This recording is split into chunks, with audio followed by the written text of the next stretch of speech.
P T I والے بہن اور بھائی کہہ رہے ہیں کہ اب وہ عسکری مصنوعات کا بائیکاٹ کریں گے۔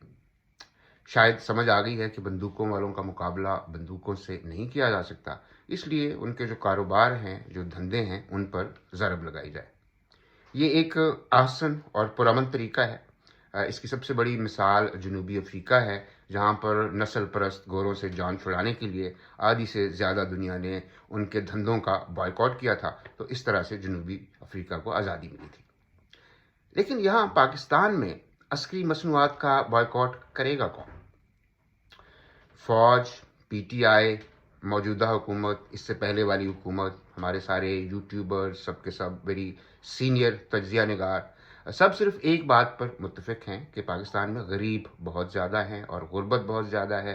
انقلاب آنا چاہیے، لیکن اس لیے نہیں رہا کہ غریب کو روٹی روزی کمانے سے فرصت نہیں ہے۔ تو نہ تو اس کے پاس کوئی ڈی ایچ اے میں گھر ہے، نہ اس کے پاس کسی پلاٹ کی فائل ہے۔ وہ بیمار ہو جائے تو فوجی ہسپتال میں جانے کا سوچ بھی نہیں سکتا۔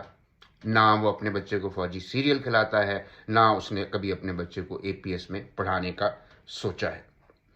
زیادہ سے زیادہ اس کو فوجی میٹ مل جاتا ہوگا، وہ بھی بڑی عید پہ اگر کوئی اس کو دے دے، یا پھر اپنے چائے میں فوجی دودھ ڈال لیتا ہوگا، اس کی شاید وہ قربانی دینے کو تیار ہو جائے۔ غریب کی تو شاید یہ خواہش بھی ہوتی ہو کہ اگر اس کی بیٹے کا قد ٹھیک ٹھاک ہے تو وہ کسی عسکری ادارے میں بھرتی ہو جائے، جہاں پہ اس کو لنگر سے کم از کم روٹی تو ملے اور وردی مفت ملے، اور اگر ڈیوٹی پہ اپنی جان سے جائے تو شہید کہلائے، عزت بنے اور لوگ مبارکیں دیں۔ جو لوگ اصل میں عسکری مصنوعات کا بائیکاٹ کر سکتے ہیں وہ پی ٹی آئی کے کھاتے پیتے لوگ ہیں، لیکن ان کے مسئلے کچھ اور ہیں۔ دل پہ ہاتھ رکھ کے کہیں کہ پی ٹی آئی کے کتنے لیڈر ڈی ایچ اے میں بنے اپنے گھر چھوڑنے کو تیار ہیں؟ پی ٹی آئی کے ایک سینئر ترین رہنما ہیں جناب ڈاکٹر عارف الوی صاحب، 5 سال تک وہ ملک کے صدر بھی رہے ہیں۔ وہ اتنے کامیاب ڈاکٹر ہیں کہ جہاں پہ بھی چاہیں کلینک کھول لیں اور ان کا کلینک چلے گا۔ ان کا ایک clinic Karachi D H A میں بھی ہے، لیکن کیا ان سے کوئی کہہ سکتا ہے کہ آپ احتجاجاً یہ کلینک یہاں سے کھارا در لے جائیں؟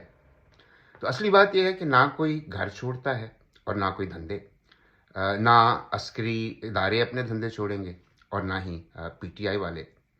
اس کے بارے میں ہم عام طور پر کہہ دیتے ہیں کہ عوام کو ٹرک کی بتی کے پیچھے لگا دیا گیا ہے، لیکن اس ٹرک کو اگر غور سے دیکھیں تو یہ بھی عسکری ادارہ ہے، نیشنل لاجسٹک سیل، اسی کا بنا ہوا ہے، اور اس کے بعد جو آنے والا ٹرک ہے اس کے پیچھے بھی تھوڑی دیر چلیں تو وہ بھی شاید اسی ادارے کا نکلے گا۔